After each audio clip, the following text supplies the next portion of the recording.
Hey there, everybody. It's Ann Westerheim from Ikaru, and we're here with a Lunch and Learn. We'll be um, kicking off. Actually, my computer's telling me it's 12:15, so we're going to get started right now. And we're super excited to have one of our technology partners here, Alan Richards from Easy DMARC. And as one of our community members had said to me, he's like, Ann, I don't speak acronymium. And there's a lot of acronyms in tech, and here's a new one, DMARC, that's actually really important for folks to know about. And as always, I thank Nancy for reaching out to the community and bringing everybody together. Thank you, Anne, and welcome, Alan. Yes, I'm so happy to be here today and to learn more about DMARC. I had a lot of fun calling our clients and prospects to get them to sign on and listen in. And all we try to do is educate and inform our clients and prospects about the latest cybersecurity measures. So thank you so much, Alan, and I look forward to your presentation today.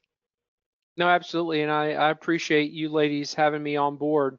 It's always exciting, especially when we get to talk to clients and potential clients about DMARC, because DMARC is one of those things right now that there's been a lot of talk about it.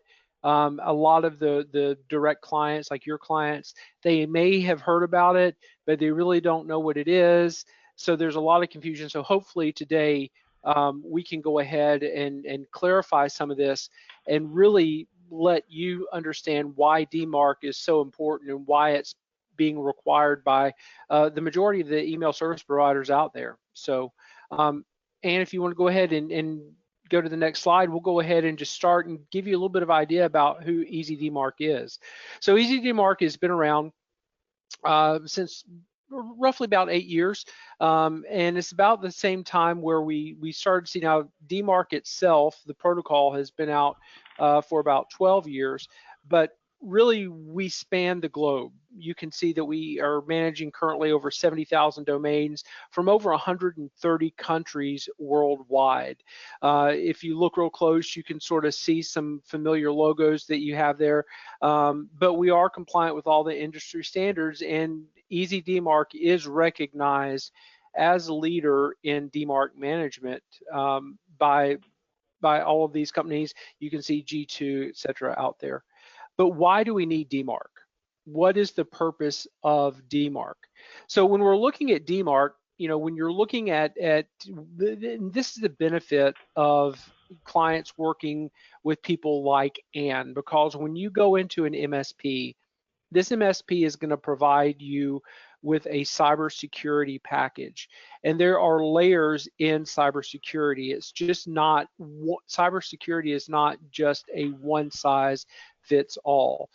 You're going to have the email protection, which protects all the viruses and stuff that come in through your email. You're going to have network management that manages the sites that you're able to visit on your network. You're going to have DNS protection. You're going to have firewall protection. So there's a lot of layers of protection.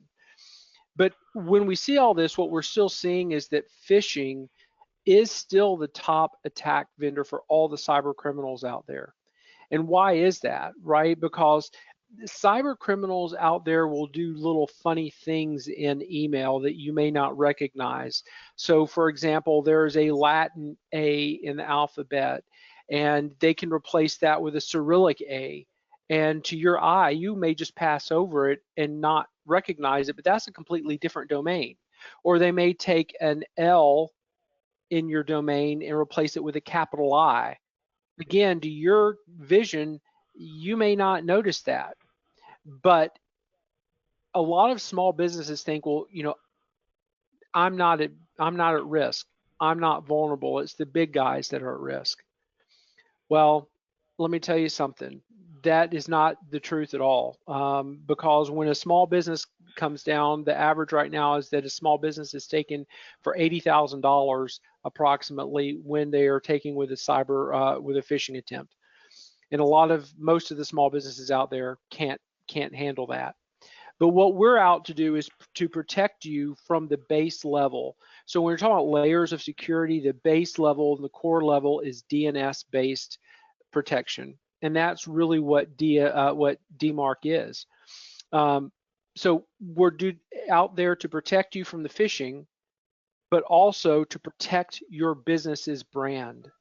Because when you're out there and sending emails, your brand and your email reputation is all that you have. If your domain becomes on a blacklist or it becomes on a reputation list that's bad, then your emails aren't going through, your invoices aren't going through, your marketing's not going through, your communication is going to be stopped. So how can DMARC help protect that? Well, first of all, I think it's important to know really what DMARC is, right? So when you look at DMARC is actually domain-based message authentication, reporting, and conformance. That's really what DMARC stands for. So if you want to jot it down, it's based on the domain, right? So it's domain-based. Message authentication, so making sure that the message came from who it says it came from, reporting, and conformance. So we're looking at three. If you look at three of the different settings in your email, you have SPF, you have DKIM, and you have DMARC. Now, many of you may have heard of SPF, many of you may have heard of DKIM, but what are those features? SPF is what's called Sender Policy Framework. So when you as a business send your email out to a recipient, SPF records basically verifies that the email that your client is receiving is coming from your domain, right? It verifies that SPF, Sender Policy Framework. DKIM is a domain keys identity management. So when you have DKIM keys that are set in place, those are public and private security keys from the sender to the recipient, and it verifies that the email message that you have has not been tampered with en route. So let's stop there for a second, because what many people don't understand and they fail to recognize is that email, as a general rule, you may as well just take your business message, put it on a postcard, put a stamp on it with all your private information, and put it in the mailbox, because that's as open as email is on a standard basis. So how do we protect that? And DMARC, really what it does is it protects your outbound messages. DMARC is an authentication protocol that tells your recipients what to do with your message if it does not meet SPF or DKIM, right? Now, there's a lot of people out there that have read about DMARC and they're like, oh, I can just go into my DNS records and I'll set my DMARC and set it to reject and I'll be good, right? But what does that even mean? And is that enough? Because it's not just a one-stop shop, set it and forget it, and that's what we're really going to talk about today when we get into the nuts and bolts here. So DMARC, basically, if you're going into the DMARC as a business, you're giving the recipients, you want to give them three options on what to do with your email. You can tell it to, oh, do nothing, which means that any email that comes from your domain goes through to their inbox. That's a big danger, right? And that's one of the reasons now why Google, Yahoo, AOL, and Microsoft are requiring DMARC protocols to be in place. And beginning in this year, for all of your email as a business, they're requiring it to either be on quarantine or reject mode. Now, what is quarantine? What is reject? So we already talked about none. Quarantine means that if the DKIM or the SPF keys don't match, your email will go into their quarantine. All right. So for DMARC to come into play, again, it looks at the DKIM and the SPF records. Both of them don't have to match. Preferably they do, but if you get down to it, it only verifies one. It's better if two, but only one, either DKIM or SPF. Quarantine, if your email goes out to a recipient and the SPF keys or the DKIM don't match, you can send it to quarantine. Now, the strictest method is reject. And the reject method means that if the DKIM or the SPF records don't match, your email does not go through to the recipient at all, right? So that's why we have to have DMARC in play as a managed service. Now, is it just on your domain? I mean, is it really that simple where you can just go into your DMARC settings or your DNS settings and set the DMARC to reject and then be done? Well, it's a lot more managed. It's a lot more involved than that, and we're going to get into that and tell you why. So we talked about the visibility, and if you want to go ahead to the next slide, we talked about visibility. We talked about the delivery. We talked about the security, and the security, the reject status is the most tight, the most regulated status, which is where the end goal is. Right now, one of the reasons that we do this is because when we're talking about the email, it's not just your domain that needs to be set. So, and if you want to go to the next slide, we're talking about how DMARC implementation is hard and it's risky. And the reason is in your business, I'm sure that you're aware that there are many tools that you use in your business on a day-to-day basis. You may have an invoicing system. You may have a marketing system. You have your standard email system. You may use a CRM like Salesforce or HubSpot or something like that. You may use anything else. And guess what? Each one of those sending sources send on your behalf, which means that each one of those sending sources have to have SPF and DKIM records set up, properly aligned, and monitored for DMARC to come into play.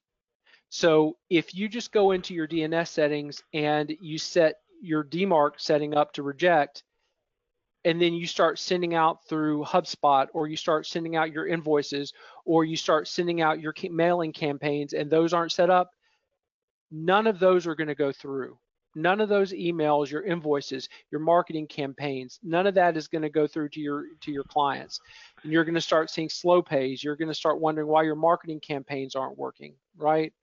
So that is the reason why we've got to have people like Ann and these MSPs out there that you work with who have the ability to manage your entire DMARC record and all of your sending sources. So what we're able to do is to go in and to test each one of these sending sources. Once we have all of your sending sources in place, and we know that all of them are verified and all of the SPF and the DKIM are aligned, then we can turn that into a reject status. And then we know that if a client receives an email that is not in your sending source, it's going to be rejected. And that is the key to protecting your reputation as a business. The other thing that we have the ability to do is many companies out there will have multiple domains. They use one primary domain, but they have other domains out there. Guess what? Those need to be protected as well, because the black hats out there, if you look through the reporting that we provide, we can show you threats. We can show you where the black hats are trying to kick down the doors of your other domains for spoofing and for phishing attempts. So we can still put DMARC regulations, even though you're not sending out through those domains. We can still protect your business through your other domains as well. Yeah, and to stop other folks from doing it, right? Exactly. So, yeah. Exactly. And this is something that is not just a set and forget it scenario. And the reason I say that is because there are a lot of times where you may change some of your sending sources, or you may add something else. Well, if that changes on your end, then you'll need to go back in and add a new sending source. On the flip side of that, you may have one of your sending sources like Salesforce or HubSpot. We've seen this before, where they've actually gone in and they've changed their coding or they've changed their settings on the back end. And when they change it, guess what? Now your emails aren't going out. But thanks to the technology that Easy DMARC provides, we can send notifications. We can send alerts back to your MSP and say, hey, you've got a sending source here for this client. Their email's not being delivered. And Ann can go in and check the settings. She can update your protocols. She can update your new sending sources, whatever needs to be done to make that happen. So, and let's just we'll close up. This is the last slide. So, again, what this is about is two things. Number one is protecting your email from phishing attempts, to make sure that the recipients are getting your email that they know is from you, becoming a trusted domain, to protecting your reputation online and to monitor that reputation. And this is just not about PCI compliance. It's not just about sending credit cards online.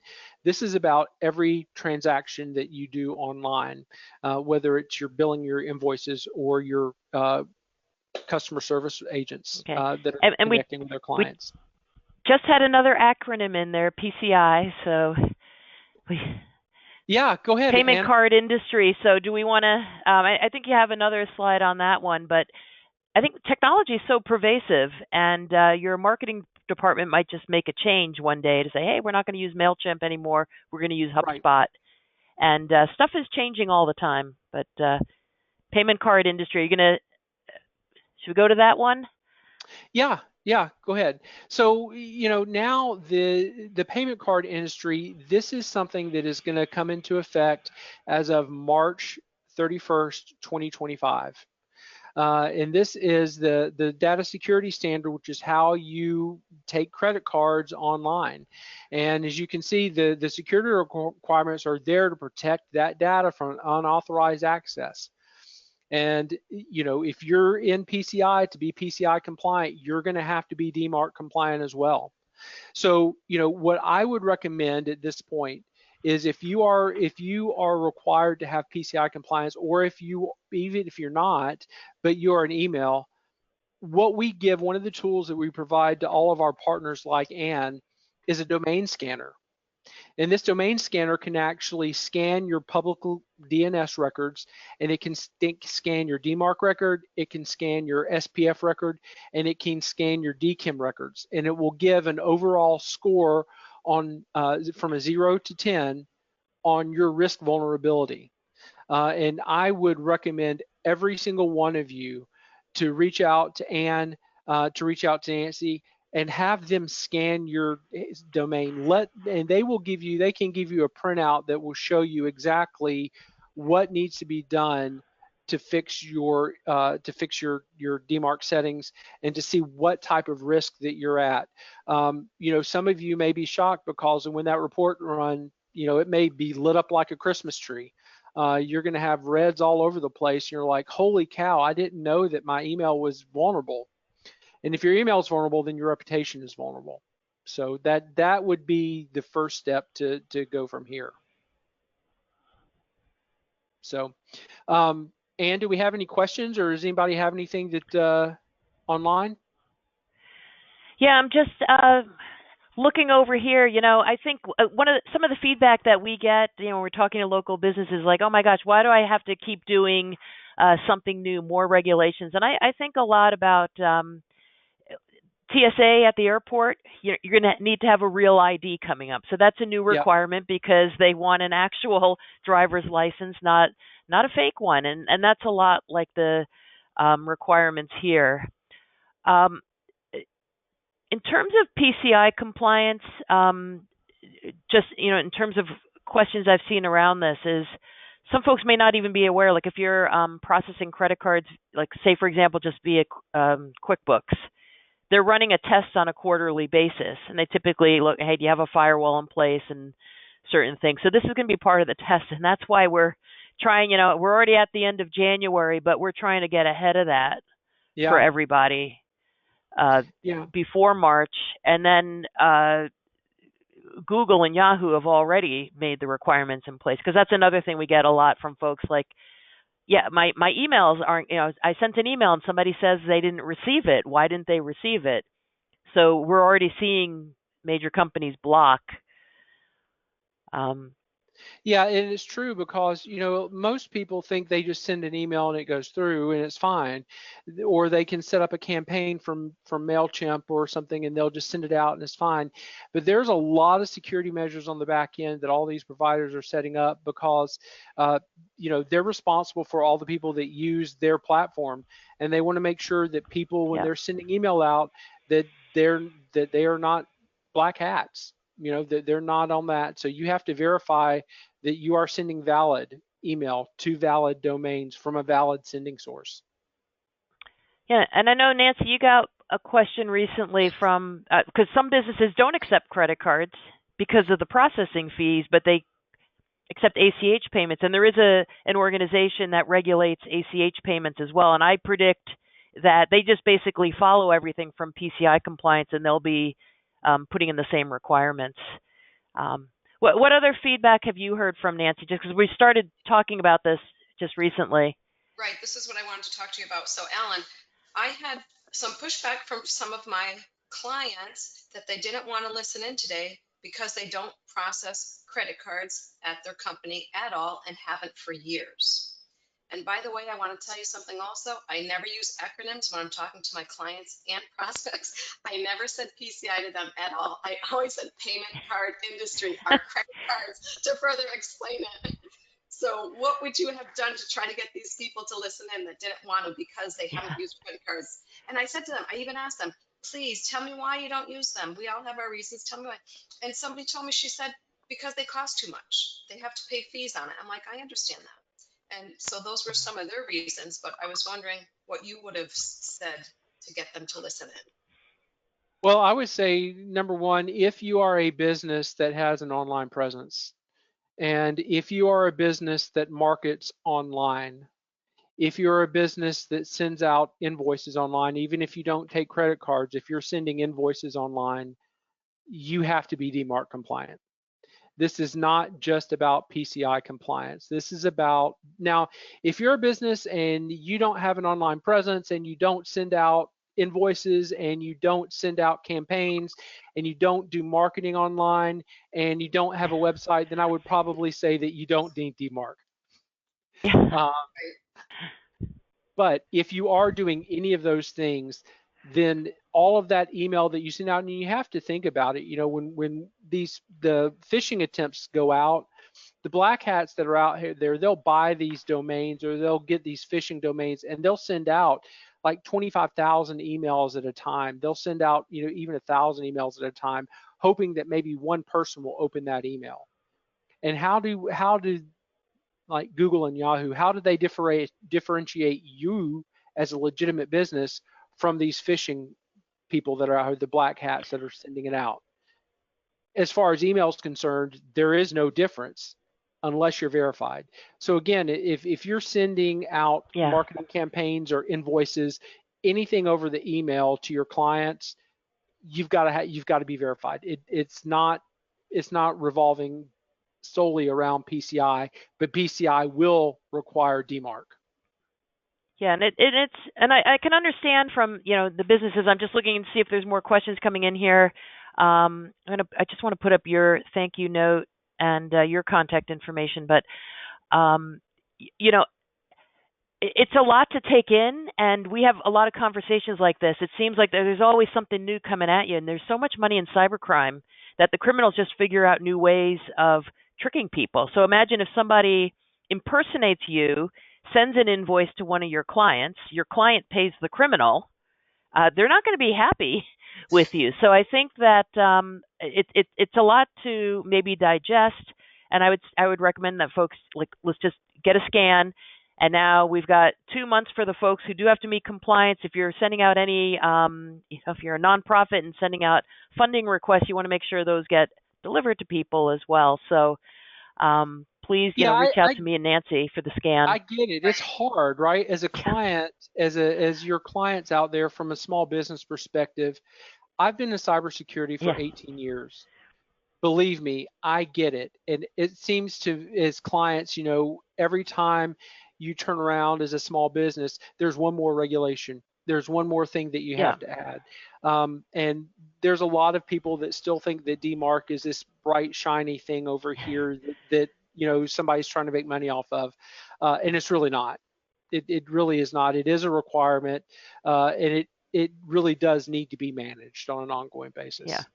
Yeah, and I would say, and it's really part of a comprehensive. I think you touched on that statistic. The Verizon data breach incident report says 90% of cybercrimes happening through email. So there's on the defender side, and there's the protecting your reputation side, multi-factor authentication, strong passwords on your email. So all part of the big picture. And if there's not more questions, we're trying to keep these to a half an hour so folks can get back to work.